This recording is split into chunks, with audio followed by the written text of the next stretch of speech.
다 같이 함께 읽겠습니다.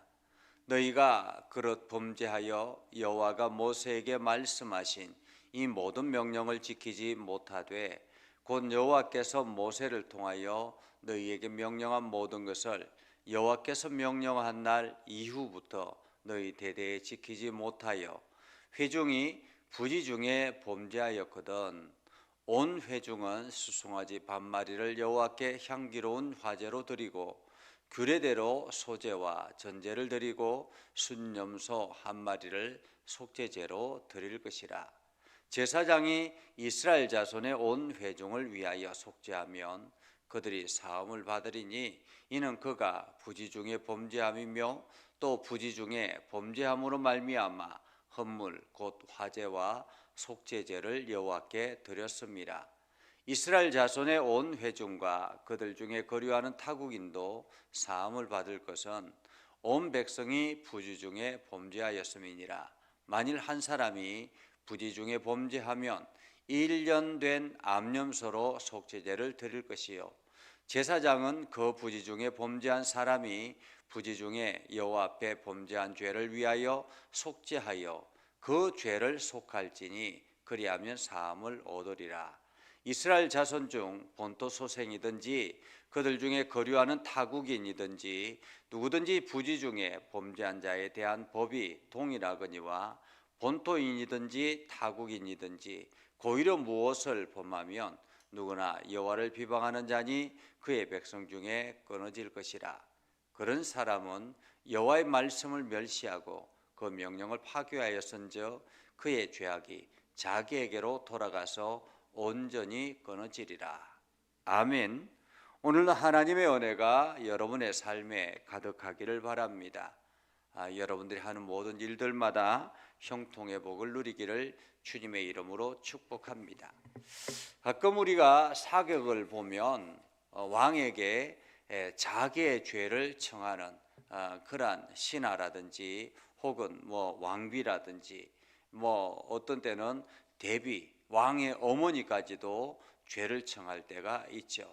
그래서 자기의 죄를 청할 때 반드시 하얀 옷을 입고 바닥에 이렇게 깔아놓고 거기에 무릎을 꿇고 엎드려서 자기의 죄를 청한다라고 그렇게 이야기하는 것을 봅니다.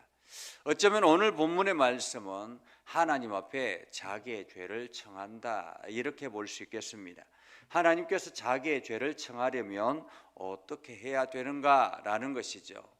민수기 15장에 보면 이스라엘 백성들이 가데스 바네아에서 하나님 앞에 불순종함으로 말미암아 이제 너희가 앞으로 40년 동안 이 광야를 헤매게 될 것이다라는 그러한 경고의 말씀을 듣죠.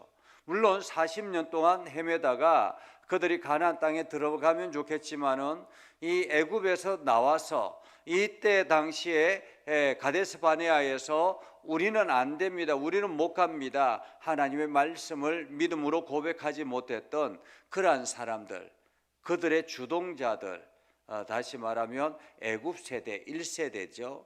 1세대는 광야에서 다 죽임을 당하고 그의 후손들 2세대만 광야에서 태어난 2세대만 가나안 땅에 들어가게 될 것이다라고 하나님께서 말씀하셨습니다. 그렇기 때문에 오늘 이 말씀은 하나님께서 이스라엘 백성들이 가나안 땅에 들어가면 지켜야 될 말씀인데 우리가 오전의 말씀을 보면서 하나님 앞에 가나안 땅에 들어가서 제사를 드릴 때 하나님 앞에 제사를 드릴 때 반드시 함께 드려야 될 것들이 있다라고 말씀을 했죠. 짐승만 잡아서 피의 제사만 드리는 것이 아니라 가나안 땅의 소산물을 함께 드리는 것입니다. 그것이 바로 소제물이죠. 고운 가루와 함께 하나님 앞에 드리는 것입니다. 그리고 포도주와 또 기름을 아주 귀한 기름을 하나님 앞에 올려드리는 것을 봅니다. 이렇게 하나님 앞에 제사를 드릴 때 가나안 땅에 들어가서 제사를 드릴 때는 이제는 가나안 땅의 형편에 맞게 하나님 앞에 제사를 드려야 된다라는 그런 의미이기도 합니다. 그런데 오늘 이 말씀을 보면 그렇게 하나님 앞에 제사를 드리는 것과 그리고 난 다음에도 불구하고 그들이 여전히 가나안 땅에 들어가지만은 그들이 여전히 하나님의 뜻을 쫓아 순종하지 아니하는 그러한 사람들이 생겨나게 될 것이다라는 것을 하나님은 이미 알고 계셨습니다. 약속의 땅에 들어가도 죄를 짓는 것은 죄를 지을 것이다라는 것을 하나님은 알고 계셨다라는 거죠. 그렇기 때문에 그들이 그 죄책감에서 평생을 시달리는 것이 아니라 죄를 짓고 나면 그 죄를 어떻게 이겨낼 것인가, 어떻게 벗어날 것인가 하는 것을 오늘 말씀을 통해서 볼 수 있습니다. 22절에 보면 이렇게 말합니다. 너희가 그릇 범죄하여 라고 말합니다. 그릇 범죄하여. 여기서 그릇 범죄하여 라는 말은, 범죄하다 라는 말은 부지 중에 라는 말입니다. 회중이 부지 중에 범죄하거든 이라는 24절 말씀과도 같다라고 말할 수 있겠죠. 회중이 부지 중에 범죄하거든. 너희가 그릇 범죄하여 라는 말은 그냥 단순히 범죄하는 것이 아니라 부지 중에 범죄하는 것이다 라는 의미를 말하고 있습니다. 우리가 죄를 짓는데 이 죄를 부지 중에 짓는 죄인가, 알고 짓는 죄인가, 아니면은 모르고 짓는 죄인가 라는 것입니다. 그 죄에 알고 짓는 죄와 모르고 짓는 죄는 엄연하게 차이가 있다라는 거죠. 실제 우리가 헌법에서 혹은 대법관에서 재판정에서 이 사람이 알고 지은 것인지 아니면은 실수로 지은 것이냐, 거기에 따라서 경중이 다르다라는 것입니다. 어떤 사람들은 알고 지어 살인을 하면 거기에 대해서 마땅한 벌을 받게 되지만은 실수로 사람을 죽였다라면 거기에 정상 참작을 해서 감형을 해주는 그러한 것들을 볼 수가 있겠죠. 오늘 이 말씀은, 오늘 본문의 말씀은 부지 중에라는 말이에요. 부지 중에. 그런데 오늘 성경에 보면 그릇 범죄하여 여호와가 모세에게 말씀하신 이 모든 명령을 지키지 못하되 라고 말합니다. 여기서 분명한 사실은 모세에게 말씀하신 이 모든 명령, 22절에 그렇게 말하죠. 모세에게 말씀하신 이 모든 명령. 23절에도 마찬가지입니다. 여호와께서 모세를 통하여 너희에게 명령한 모든 것이라고 말합니다. 여호와께서 명령한 모든 것. 이 말씀은 이스라엘 백성들이 죄를 짓는 것, 죄라는 것은 무엇이냐면 하나님의 말씀을 지키지 못하는 것을 죄라고 말하는 것입니다. 하나님의 말씀을 지키지 못하는 것, 이것이 죄인데, 그런데 이 죄가 부지 중에 범죄하였거든 이라는 말이에요. 부지 중에. 여기서 부지 중에라는 말은 눈으로부터 멀어져서 이런 말입니다. 부지 중이다라는 말은 눈으로부터 멀어져서. 눈으로부터 멀어졌다라는 의미는 점차 하나님으로부터 멀어졌다라는 것입니다. 하나님으로부터 멀어지는 이유는 무엇일까요? 하나님으로부터 멀어지는 이유는, 하나님을 자꾸 눈으로부터 멀어지게 되는 이유는 그들이 다른 것들을 더 많이 보게 됐다라는 것입니다. 여러분, 광야에서 이스라엘 백성들은 누구만 바라보아야 됩니까? 광야에서 이스라엘 백성들은 오로지 하나님만 바라보아야 되는 것입니다. 그래서 낮에는 구름 기둥, 밤에는 불 기둥, 그리고 새벽에는 만나를 그렇게 매일같이 공급받으면서 하나님의 인도하심을 받으며 살아가는 것이 40년입니다. 이렇게 하나님만 바라보는 훈련을 40년 동안 했던 것입니다. 그런데 가나안 땅에 들어가면 바라볼 것들이 너무 많더라라는 것입니다. 이것도 바라봐야 되고 저것도 바라봐야 되고, 다시 말하면 그들이 집을 짓고 땅을 경작해서 농사를 짓고, 그러면서 농사 지은 소득을 가지고 우리가 어떻게 내일을 준비할 것인가, 이런 것들을 고민하면서 점차 하나님으로부터 눈에서 멀어지게 됐다라는 것입니다. 하나님을 생각하는 시간보다 자기의 일들을 생각하는 시간이 더 많아지게 됐다라는 거죠.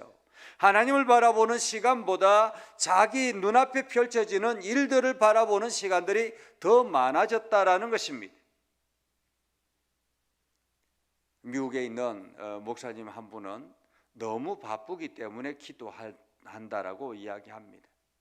바쁘기 때문에 기도할 수밖에 없다. 바쁜 만큼 더 많이 기도해야 된다라는 말이기도 합니다. 이유는 무엇일까요? 바로 하나님의 은혜를 구하기 때문에 그런 것입니다.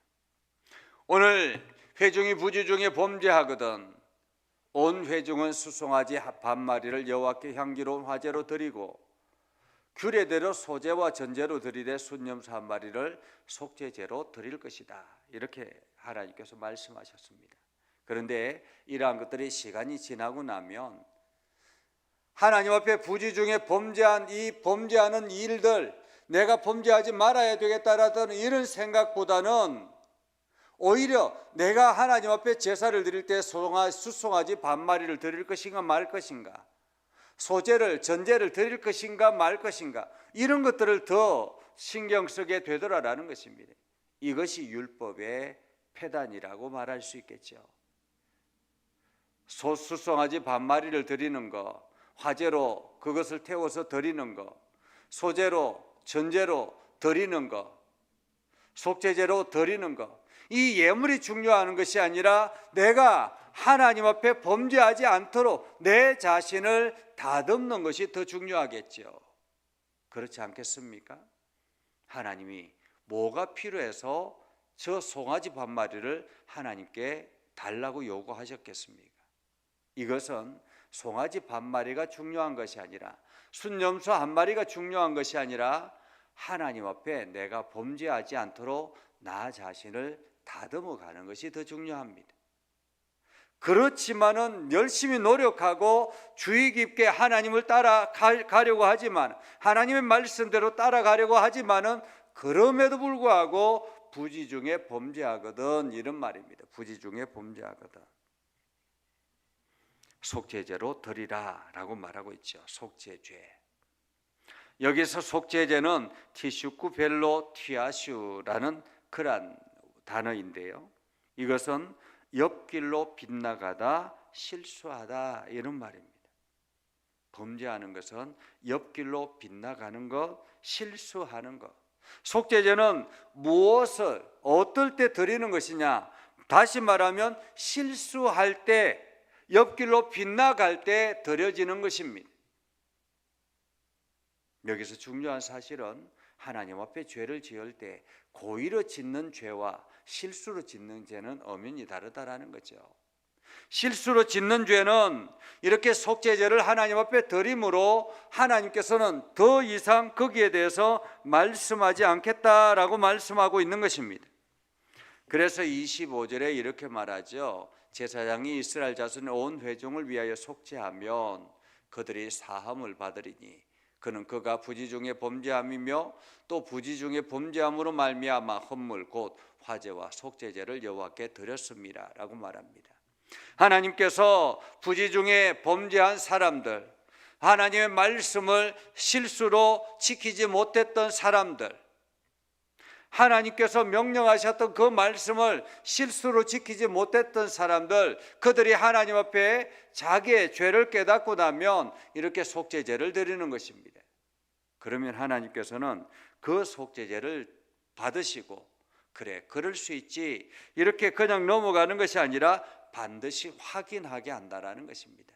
속죄제는 자기가 하나님 앞에 죄인이었음을 고백하는 확인 작업이라 이렇게 말할 수 있겠습니다.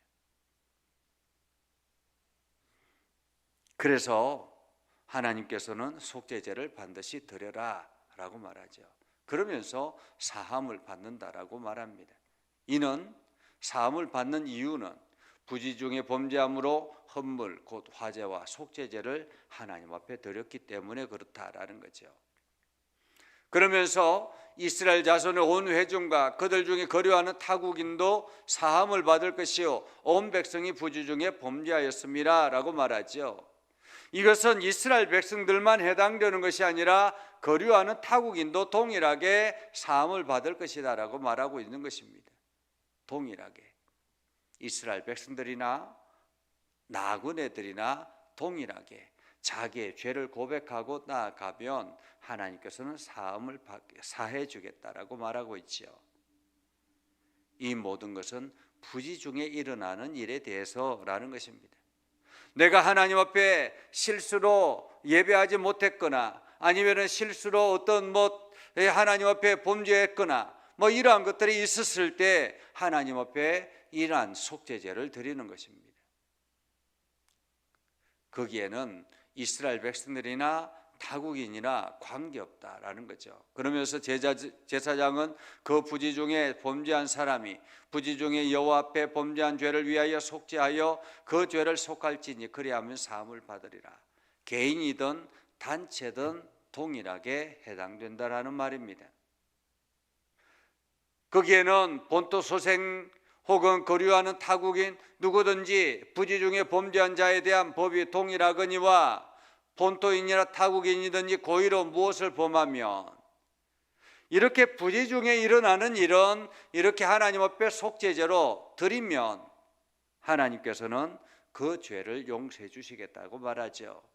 그런데 하나님께서 분명하게 짚고 넘어가시는 것이 있는데 그것은 뭐냐면 고의로라는 것입니다. 고의로. 30절에 보면 고의로. 본토인이든 타국인이든 고의로 무엇을 범하면 의도적으로 고의로라는 거죠. 남을 속일 때 의도적으로 혹은 고의로 남을 속이거나 하는 것을 사기죄라고 이야기하지 않습니까? 이렇게 사기죄에 해당되는 사람들, 그 사람들은 하나님을 비방하는 자와 같다, 그렇게 말합니다. 여기서 비방하는 자와 같다라는 말은 하나님을 모욕하는 자와 같다라는 말이죠. 거기에 대한 대가는 어떨까요? 그 백성 중에서 끊어지게 될 것이다라는 말입니다. 백성 중에 끊어진다라는 말은 무슨 뜻입니까? 대가 끊어진다라는 말입니다. 그의 후손들이 올바르게 살아가지 못한다라는 말입니다. 그리고 31절에 보면 이렇게 말합니다. 그런 사람들은 여호와의 말씀을 멸시하고 그의 명령을 파괴하고 그의 죄악이 자기에게로 돌아가서 온전히 끊어지리라 라고 말하죠. 여기서 여호와의 말씀을 멸시하고 명령을 파괴하는 것, 이것이 바로 하나님 앞에 고의로 범죄하는 일이라는 것입니다. 여러분, 마귀를 디아볼로스라고 그렇게 표현합니다. 이것은 하나님 여호와를 비방하는 자, 말씀을 멸시하는 자, 말씀을 파괴하는 자, 이런 뜻입니다. 고의로 무엇을 하나님 앞에 범죄하면, 고의로 범죄하면 하나님을 두려워하지 아니하고 하나님이 살아계심에도 불구하고 그들이 고의로 어떤 범죄를 저지르면 하나님께서는 그 모든 것들을 어떻게 받아들이신다고 합니까? 하나님의 말씀을 멸시하고 명령을 파기하는 자로 받아들이신다라는 것입니다. 그렇기 때문에 그의 모든 것을 그에게로 돌아가서 온전히 끊어지게 되리라. 그의 죄악이 자기에게로 돌아가서 온전히 끊어지리라 라고 말하고 있습니다. 오늘 우리는 하나님의 약속의 땅을 향해서 나아가는 이스라엘 백성들처럼 우리도 천국의 소망을 가지고 앞을 향해서 나아가는 하나님의 거룩한 백성들입니다. 오늘 우리가 예수 그리스도를 믿음으로 고백하고 예수 그리스도의 은혜 안에 살아가는 사람들입니다. 그렇다면 오늘 우리의 삶은 어떻게 살아야 될까라는 것입니다. 누구나가 완벽한 사람은 없습니다.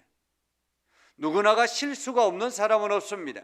그러나 실수로 저지르는 범죄는 용서함을 받을 수가 있습니다. 무엇으로요? 예수 그리스도의 이름의 제사로, 그 이름으로 드려지는 제사로 용서함을 받을 수 있습니다. 그러나 하나님을 업신여기고 하나님을 비방하듯이 고의로 하나님 앞에 범죄하는 사람들은 용서함을 받지 못한다라는 사실입니다.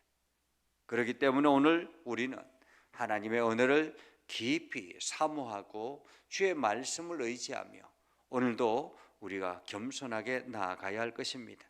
이렇게 겸손하게 나아갈 때 하나님은 우리의 삶을 이끌어 주실 것입니다.